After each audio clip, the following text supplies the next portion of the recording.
Breaking news చూస్తున్నాం. మహబూబాబాద్ జిల్లా దంతాలపల్లిలో పెళ్లి బస్సు బీభత్సం సృష్టించింది. అదుపు తప్పి ఇంట్లోకి దూసుకెళ్లింది పెళ్లి బస్సు. బస్సు డ్రైవర్ దేవేందర్ స్పాట్లోనే మృతి చెందితే పలువురికి తీవ్ర గాయాలైనట్లుగా తెలుస్తోంది. ఖమ్మం వరంగల్ ప్రధాన రహదారిపై ఈ ఘటన చోటు చేసుకుంది. ఖమ్మం నుంచి వరంగల్ వైపు వెళ్తుండగా ఈ ప్రమాదం జరిగినట్లుగా తెలుస్తోంది. మీరు స్క్రీన్లో చూస్తున్నారు. మేము చూపిస్తున్నటువంటి విజువల్స్ కానీ చెప్తున్న వార్త కానీ వినడానికి చూడడానికి కొంచెం కష్టంగా ఉండొచ్చు, సున్నిత మనస్కులు గాయపడవచ్చు. వార్తను పూర్తిగా మీకు చేరవేయడమే మా ఉద్దేశం. జాగ్రత్తలు తీసుకోవాలని ఆర్టీవీ సూచిస్తోంది. Viewers description is advised. మనం స్క్రీన్లో చూస్తున్నాం ఘటన జరిగినటువంటి తీరుకు సంబంధించి. ఒక ఇంట్లోకి పెళ్లి బస్సు దూసుకుపోయినట్లుగా తెలుస్తుంది.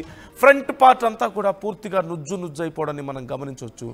ఈ నేపథ్యంలోనే డ్రైవర్ ప్రాణాలు కోల్పోయినట్లుగా తెలుస్తుంది. పలువురికి గాయాలయ్యాయి.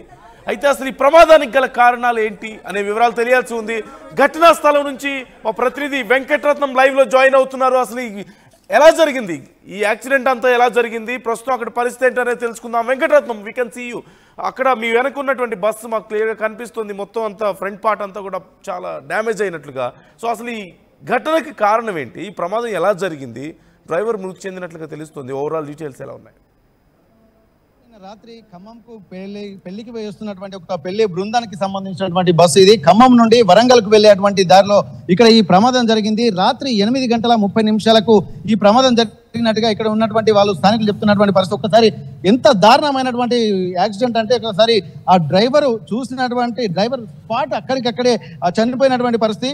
ఇది రాత్రి అంటే ఆపోజిట్ ఉన్నటువంటి నేపథ్యం. ప్రస్తుతానికైతే ఆపోజిట్ లో ఏ వెహికల్ రాలేదు కాబట్టి ఇంకా పెద్ద భారీ ప్రమాదం తప్పినట్టు.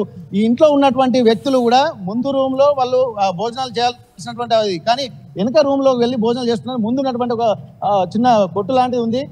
ఇక్కడి నుండి చూసినట్టయితే మొత్తం ఈ వ్యవస్థ అంటే లారీ ముందు భాగం మొత్తం నుజ్జు అయిపోవడము, ప్లస్ ఈ రేకులు మొత్తం లోపలికి చొచ్చుకెళ్ళిపోవడంతో ఆ డ్రైవర్ మొత్తం మెడ కోసుకుపోవడంతో మొత్తం అక్కడ మొత్తం బ్లడ్ ఉంది. అక్కడ చనిపోయినటువంటి అప్పటికప్పుడే స్పాట్ గా చనిపోయినట్టు ఉంది. ఒక్కసారి మనం స్థానికులతో మనం మాట్లాడేటువంటి ప్రయత్నం చేద్దాము. ఏం జరిగింది అనేటువంటి విషయంలో కూడా అక్కడ ఉన్నటువంటి ఆ ఇంటి యజమానులు కూడా ఉన్నారు. ఒక్కసారి మనం మాట్లాడేటువంటి ప్రయత్నం చేద్దాం. ఈ బస్సు యాక్సిడెంట్ తీవ్రత చూస్తే చాలా దారుణమైనటువంటి పరిస్థితి కనిపిస్తుంది. ఒక్కసారి బ్రదర్, ఇప్పుడు మీలేనా ఇది?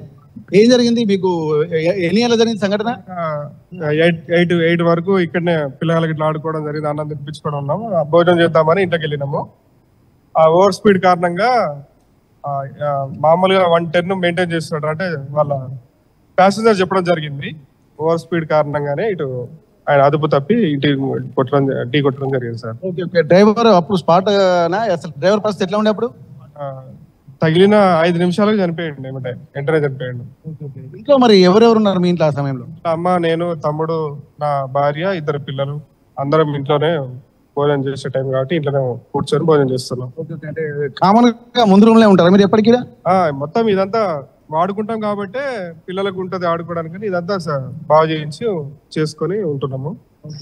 నైట్ టైం భోజనం కావడం కాబట్టి భోజనం చేయడానికి ఇంట్లోకి వెళ్ళాము. ఇప్పుడు ఈ ప్రమాదం అంటే అటు వెళ్లాల్సినటువంటి వెహికల్ ఇటు తెచ్చుకొని రావడానికి కారణం ఏందనుకుంటున్నారు?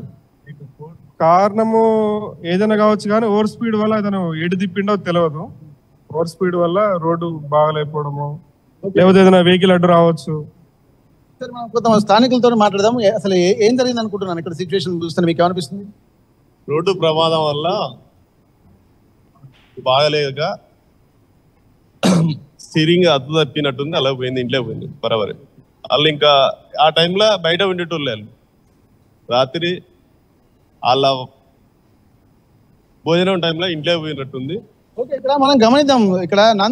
ఇక్కడ రోడ్డు మాత్రం బాగలేదు. ఇక్కడ ఒకసారి చూసినట్టయితే రోడ్డు పరిస్థితి మాత్రం ఇక్కడ ఓవర్ స్పీడ్ అనేది ఇక్కడ ప్రత్యక్షంగా బస్సులో ఉన్నటువంటి వాళ్ళు చెప్పినట్టుగా తెలుస్తుంది.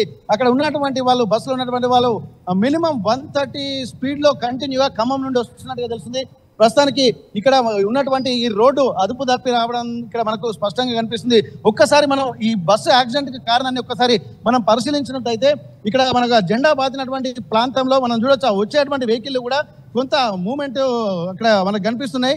ఇక్కడ ఈ ప్రాంతంలోనే ఇక్కడ ఓవర్ స్పీడ్ రావడంతో బస్సు ఇక్కడే ఎగిరినట్టుగా మనకు స్పష్టంగా కనిపిస్తుంది. ఇక్కడి నుండి నేరుగా ఇక్కడికి వెళ్తున్నటువంటి సిచ్యువేషన్స్ అయితే మనం ఉన్నది. ప్రస్తుతానికి అయితే ఒక్కసారి ఇక్కడ ఈ గుంతలే మనకి ఇక్కడ స్పష్టంగా ఉన్నట్టుగా తెలుస్తుంది. ఇక్కడి నుండి బస్సు నేరుగా ఇక్కడ స్టీరింగ్ అదుపు తప్పి లోపలికి రావడం వల్ల కూడా ఈ ప్రాంతాన్ని అంతా ఒకసారి ఇల్లుకి తెచ్చుకెళ్ళింది. ఒకసారి మనం ఇంటి విజువల్స్ అయితే చూద్దాము. ఇంటి విజువల్స్ కూడా చాలా లోపలికి వెళ్తే ఇదంతా అంటే ఇక్కడికి వచ్చిన తర్వాత మొత్తం బస్సు ఒక్కసారి ఎగిరినట్టుగా కొన్ని సీసీటీవీ ఫుటేజ్ లో మనకు కనిపిస్తుంది. ఈ ప్రాంతం అంతా చూస్తుంటే మాత్రం దాదాపు మొత్తం ఈ రోడ్డులోకి మొత్తం చొచ్చుకొని రావడంతో ఇక్కడ ఉన్నటువంటి రేకులు ఇదంతా ముందు షెడ్, ఇప్పుడు మనం చూస్తున్నటువంటి ఈ ప్రాంతం అంతా కూడా మొత్తం షెడ్ లాగా ఉంటుంది. ఈ షెడ్ మొత్తం లోపలికి చొచ్చుకెళ్ళిపోవడంతో కూడా ఆ ప్రమాదం చాలా తీవ్రంగా ఉన్నటువంటి పరిస్థితి. ఇంట్లో ఉన్నటువంటి రేకులు మొత్తం ఇక్కడ కూలి ఎక్కడికెక్కడ పగిలిపోయినటువంటి పరిస్థితి, మొత్తం రక్తపు మడుగులో ఇక్కడ మనకు ప్రస్తుతానికైతే కనిపిస్తుంది. ఆ డ్రైవరు పూర్తిగా స్టీరింగ్ మొత్తం విరిగిపోవడంతో కూడా ఇక్కడ ఉండొచ్చు. ఆ కుటుంబ సభ్యులతో మనం మాట్లాడేటువంటి ప్రయత్నం చేద్దాం. ఏం చేస్తున్నాము మీరు అప్పుడు? ఇట్లా సార్ దేవుని పూజ వచ్చి అప్పుడే ఇంట్లోకి వచ్చినాం. మా అందరికి జ్వరాలు వచ్చినాయి. రోజు బెడ్లో కూర్చుంటాం. జ్వరం వచ్చిందని అప్పుడే పోయినాం. మా అబ్బాయి డ్యూటీకి వచ్చిండు, అన్నం పెట్టినాం, 2 ముద్దలు తింటున్నాం. మా అబ్బాయి తిన్నాడు, బయటికి వినాయకుడికి పోతున్నాడు, బండి తీసుకుంటూనే ఉండు. బస్సు వస్తుంటే బండి వదిలిపెట్టి ఇంట్లోకి వచ్చిండు. అమ్మ ఎలాంటి మా చిన్న పాప అవతల రూమ్ ఉంది పడుకుంది. ఆ పాపను కూడా మాకు మధ్యలేదు. వెళ్ళు అందరం తప్ప బయటికి వెళ్ళాం. బడబడ కూతురండి సారు, మాకు న్యాయం చేయండి సార్, మేము అందరం తెచ్చిపెట్టున్నాం అయ్యా, మీరు ఎందుకు సార్ మాకు. ఇక్కడ బయట ఒక్కసారి ఆ పరిస్థితులు కనుక చూసినట్టయితే ఆ డ్రైవర్ ఉన్నటువంటి డోరు ఒక మొత్తం ఇక్కడ నుంచి డోర్ ఓపెన్ చేసి డ్రైవర్ ను బయటికి తీశారు.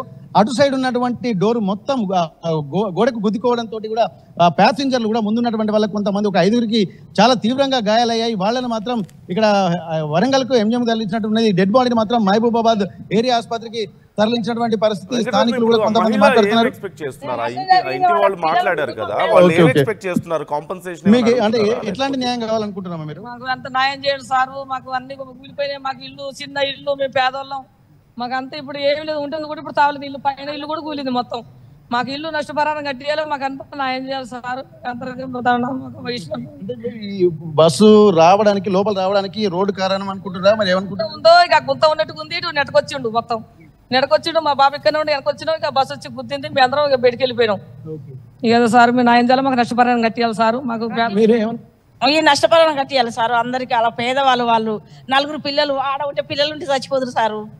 అంత అయిపోయింది, వాళ్ళకి నష్టం జరిగింది. వాళ్ళకి పశకారం చేసి వాళ్ళకి డబ్బులు కట్టియాలి. ఇప్పుడు మీకు ఏం చేస్తారమ్మా? మీరు ఏం షాప్ ఇది? మాది షాప్ పెట్టుకుని అది చాయ్ అయ్యి అమ్ముకునేది. అయితే ఇప్పుడు మనం అబ్బాయి పెళ్లి చేసినాక మా ఆయన దేశం పోయాడు, మహారాష్ట్రం. ఇక 2 రోజుల్లో బంద్ పెట్టాం. ఇదొక షాప్ పెట్టి ఇన్నే ఉండేవాళ్ళం మేము అందరం. ఇప్పుడు 2-3 రోజులు వారం అవుతుంది బంద్ పెట్టి.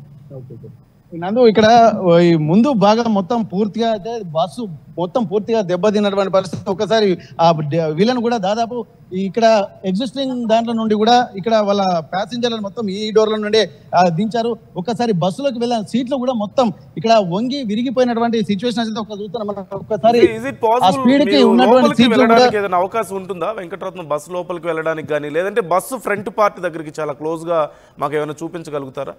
ఓకే ఓకే నేను ఒకసారి ప్రయత్నం చేద్దాము. ఇక్కడ నుండి లోపలికి వెళ్ళేటువంటి ప్రయత్నం అయితే చేద్దాము. ఇక్కడ ఎంత దారుణమైనటువంటి సిచ్యువేషన్స్ ఉన్నాయంటే ఇక్కడ మొత్తం ఇక్కడ మనకు ఈ రాడ్లు కూడా బస్సులోకి చొచ్చుకొని వచ్చాయి. ఒక్కసారి ఈ వెళ్ళేటువంటి ప్రయత్నం అయితే చేద్దాము. ఎందుకంటే ఇక్కడ ఒక్కసారి నందు అటు సైడ్ నుంచి వెళ్ళేటువంటి ప్రయత్నం చేద్దాం. ఎందుకంటే రాడ్లు మొత్తం ఇరికిపోయినటువంటి పరిస్థితి అయితే కనిపిస్తుంది. ఇక్కడ ఈ సిచ్యువేషన్స్ ని మనం కొద్దిగా ఫేస్ చేయాల్సినటువంటి అవసరం అయితే కనిపిస్తుంది. బస్సు లోపలికి వెళ్ళేటువంటి ప్రయత్నం అయితే చేద్దాము. ఇక్కడ ఇంత ఘోరమైనటువంటి యాక్సిడెంట్, ఒకసారి బస్సు సీట్లు కూడా మొత్తం వంగిపోయినటువంటి పరిస్థితి అయితే మనకు కనిపిస్తుంది. లోపలికి ఎక్కేటువంటి ప్రయత్నం అయితే చేస్తాను. ఇక్కడ వీళ్ళు కొంతమంది తీసుకున్నటువంటి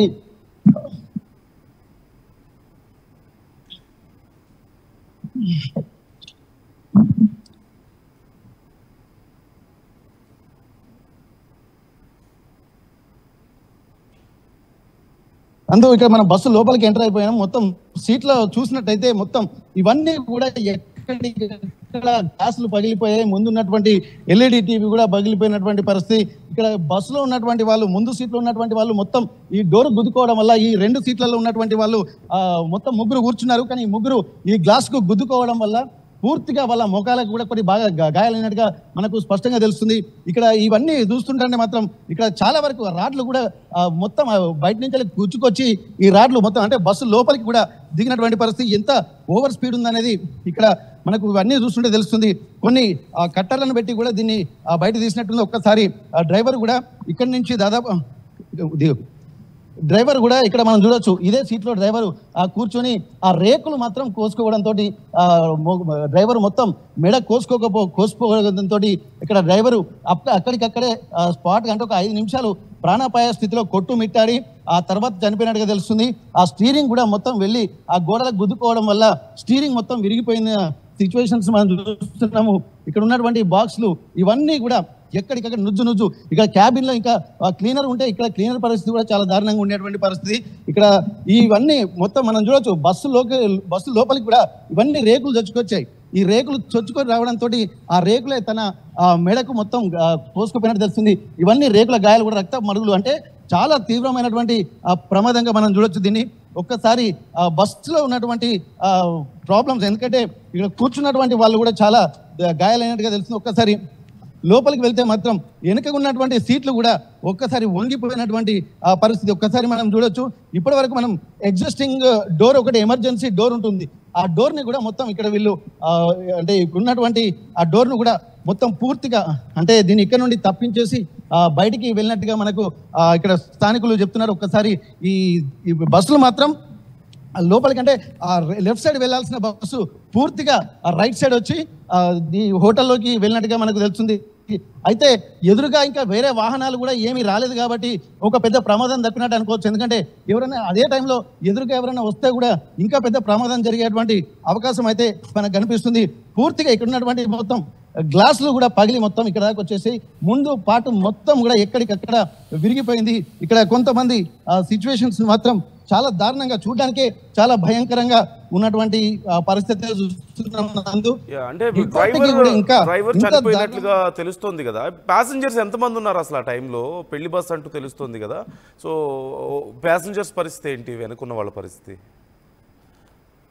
మొత్తం 35 మంది ప్యాసింజర్స్ దీంట్లో ఉన్నారు. 5గురికి మాత్రం చాలా తీవ్రంగా గాయాలయ్యాయి. ప్రస్తుతానికి వాళ్ళను వరంగల్కు హాస్పిటల్కి మెరుగైన చికిత్స కోసం వరంగల్ తరలించారు. ఈ పెళ్లి బృందం మొత్తం హనుమకొండ వాసులుగా తెలుస్తుంది. ఖమ్మంలో పెళ్లికి వేయించినటువంటి వాళ్ళు ఈ ముందు ఎన్నుకున్నటువంటి వాళ్లకు కొంత ఒకేసారి కుదుపుకు లోనంతో వాళ్ళకు చిన్న చిన్న గాయాలయ్యాయి. కానీ ఈ ముందు సీట్లో ఉన్నటువంటి ఒక 5గురికి మాత్రం అంటే ప్రస్తుతానికి ఇప్పుడు మనం చూస్తున్నటువంటి ఈ 2 సీట్లో ఉన్నటువంటి వాళ్ళు, అలాగే ఈ ముందు సీట్లో ఉన్నటువంటి వాళ్ళు, ఎందుకంటే వీళ్ళు డైరెక్ట్ ఓపెన్ ప్లేస్, ఎందుకంటే ఒక్కసారి బస్సు వెళ్ళి డాష్ ఇవ్వడంతో ఒక్కసారి వీళ్ళు బయటకు వచ్చి ఇక్కడ గుద్దుకునేటువంటి అవకాశం ఉంటుంది. ఇక్కడ ఈ సీట్లో ఉన్నటువంటి వాళ్ళు కూడా మొత్తం ఇక్కడ ఉన్నటువంటి ఎల్ఈడి టీవీ దగ్గర ఒక గ్లాస్ ఉంటుంది, ఈ గ్లాస్ మొత్తం ఇక్కడ పగిలిపోయింది. అంటే ఏ స్పీడ్లో వాళ్ళు గుద్దారు అనేది మనకి కనిపిస్తుంది. పూర్తిగా ఈ రాడ్లు కూడా మొత్తం బయటికి విరిగిపోయినటువంటి పరిస్థితి కనుక మనం చూస్తున్నాము. లోపలికి వెళ్ళిన తర్వాత కూడా ఇంత దారుణమైనటువంటి పరిస్థితులు అంటే చూడడానికి మాత్రం చాలా భయంకరంగా ఇక్కడ కనిపిస్తుంది. ఇక్కడ డ్రైవర్ మాత్రం ఇక్కడ ముందే ఉండడంతో డ్రైవర్కు మాత్రమే ఎక్కువ ప్రమాదం జరిగింది. డ్రైవర్ ఒక్కసారి కనుక పూర్తి స్థాయి ఇక్కడ మనం చూస్తే మాత్రం ఆయనకు వేరే తప్పించుకోవడానికి కూడా అవకాశం లేకుండా కనిపిస్తుంది. ఎక్కడ చూసినా కానీ ఇప్పుడు ముందు ప్రాంతంలో ఎవరున్నా కానీ అంటే డ్రైవర్తో పాటు క్లీనర్ ఉన్నా కానీ ఇదే ఇంకా తను కూడా ప్రమాదం బారిన పడేటువంటి అవకాశం ఉంటుంది. ఈ డోర్ క్లోజ్ చేయడం వల్ల ప్రస్తుతానికైతే ఈ డోర్ కూడా మొత్తం ఇరికిపోయింది.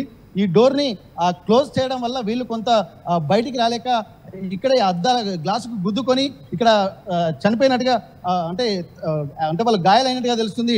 డ్రైవర్ మాత్రం ఇక వేరే ఆల్టర్నేట్ లేదు. రావడంతో ముందున్నటువంటి రాడ్లు అలాగే ఇక రేకులు ఈ మొత్తం ఒక్కసారి కూడా తాకడంతో అక్కడికక్కడే కొంత అపస్మారక స్థితిలోకి వెళ్ళినట్టు తెలుస్తుంది. పూర్తి స్థాయిలో కూడా ఈ రేకుల మొత్తం అంటే మెడకు గొంతు కోసుకోపోవడం మనకు ఆ విజువల్స్ లో కూడా స్పష్టంగా కనిపిస్తుంది. డ్రైవర్ను మాత్రం మహబూబాబాద్ ఏరియా ఆసుపత్రికి పోస్ట్ మార్టం నిమిత్తం తరలించారు. ప్రస్తుతానికైతే మిగిలిన 5గురు కూడా కొంత క్షేమంగానే ఉన్నారు. కాకపోతే వాళ్ళకు కొంత తీవ్రంగా గాయాలయ్యాయి. ఇలా వచ్చేటువంటి క్రమంలో కూడా తను ఖమ్మం నుండి వచ్చేటువంటి టైంలో కూడా మొత్తం 150 స్పీడ్కు తగ్గకుండా కూడా తను వస్తున్నట్టుగా తెలుస్తుంది. 150 అంటే చాలా ఓవర్ స్పీడ్. ఇంకోటి ఏంటంటే నేషనల్ హైవే 563లో ఎప్పుడు ఏదో ఒక యాక్సిడెంట్లు అవుతూనే ఉంటాయి. ఇట్లాంటి సమయంలో కూడా ఆ రోడ్లు కూడా పూర్తి స్థాయిలో అంటే రిపేర్ చేయాల్సినటువంటి అంటే యాక్సిడెంట్ పాయింట్లు కూడా అంటే ఎక్కువగా ఉంటాయి. ఇట్లాంటి సందర్భాలలో తను కొంత చూసుకుంటూ వెళ్లాల్సినటువంటి అవసరం ఉంటుంది. కానీ ఇక్కడ అదుపు తప్పి అంటే ఒకేసారి రోడ్డు గుంతల్లాగా ఉండడంతో ఆ గుంతల్లాగా ఉన్నప్పుడు అదుపు తప్పడంతో స్టీరింగ్ కంట్రోల్ తప్పి తను ఈ రైట్ సైడ్ మొత్తం గుంజుకొచ్చి ఈ ఇంట్లోకి వెళ్ళినట్టుగా మనకు స్పష్టంగా తెలుస్తుంది. ఆ అదుపు తప్పేటువంటి సమయంలో కూడా ఎదురుగా ఎవరు రాకపోవడంతో కూడా కొంత ప్రమాదం తప్పింది అనుకోవచ్చు. ఇది ఉన్నటువంటి స్థానికులు అలాగే కుటుంబ సభ్యులు కూడా ఈ సిచ్యువేషన్ ఒక్కసారి చూసి మాత్రం భయాందోళనకు గురవుతున్నటువంటి పరిస్థితి కనిపిస్తుంది. అందు right thank you Venkataratnam, thanks for the details. మొత్తం మీద మనం చూస్తున్నాం ఈ ఘటనకు సంబంధించి డ్రైవర్ అక్కడికక్కడే మృతి చెందినట్లుగా తెలుస్తుంది. ఘటన జరిగిన 5 నిమిషాల్లోనే తీవ్రమైనటువంటి గాయాలతో ముందున్నటువంటి రాడ్స్ కానీ స్టీరింగ్ కానీ అతనికి బలంగా తగలడంతో అక్కడికక్కడే ప్రాణాలు కోల్పోయినట్లుగా తెలుస్తుంది. మరొక 5గురు వెనుకున్న ప్యాసింజర్స్కి కూడా గాయాలయ్యాయి, కానీ వాళ్ళు క్షేమంగా ఉన్నట్లుగా సమాచారం. అయితే అతివేగమే ఈ ప్రమాదానికి కారణం అంటూ చెప్తున్నారు స్థానికులు. చాలా వేగంగా వచ్చి ఒక్కసారిగా తమ ఇంట్లోకి దూసుకొచ్చింది అంటున్నారు. అలాగే తమ ఇంటిని ఆ షాప్ని కోల్పోయామని, తమ జీవనాధారం అదేనని, తమకు ఏదైనా కాంపన్సేషన్ ఇవ్వాలి అంటూ వాళ్ళు డిమాండ్ చేస్తున్నటువంటి పరిస్థితి మనకు కనిపిస్తుంది. మరోవైపు ముఖ్యంగా మనం గమనించవచ్చు, హైవే పక్కన జనావాసాలు ఉన్న దగ్గర అంటే ఇళ్ళు లాంటివి ఉన్న దగ్గర ఖచ్చితంగా సైడ్ మనకి బ్యారియర్స్ కనిపిస్తాయి. కానీ ఇక్కడ ఆ బ్యారియర్స్ లేకపోవడం కూడా సైడ్ ఎక్కడా కూడా ప్రొటెక్ట్ చేయడానికి ఏమీ లేదు, ఓపెన్గా ఉండడం హైవేకి. దానివల్ల చాలా ఈజీగా లోపలికి చొచ్చుకొచ్చినటువంటి పరిస్థితి కనిపిస్తుంది. సో గవర్నమెంట్ కూడా దీనికి సంబంధించి చర్యలు తీసుకోవాలని కోరుకుంటున్నాం.